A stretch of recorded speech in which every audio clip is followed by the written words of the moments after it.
जिल्हा बुलढाणा खामगाव माखरिया नगर येथे लहुजी विद्रोही सेना खामगाव तर्फे आद्य क्रांतिगुरू लहुजी वस्ताद साळवे यांची 131वी जयंतीनिमित्त पुष्पहार व दीपप्रज्वलन व भोजन समारंभ करून मोठ्या उत्साहात जयंती साजरी करण्यात आली।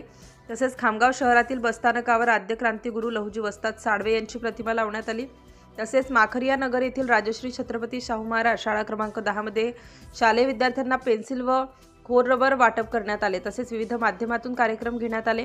कार्यक्रमाला उपस्थित लहुजी विद्रोही सेना बुलढाणा जिल्हाध्यक्ष माननीय रुपेश भाऊ अवचार, सागर अवसरमोल, आकाश गायकवाड, हरिभाऊ अवचार, नामदेव अवचार, अनिल शेलारकर, विठ्ठल आवडे, शुभम शेलार, सचिन अवचार, कपिल अवचार, ओम अवचार, करण अवचार, वैभव बोरकर व आदी मातंग समाज उपस्थित होते।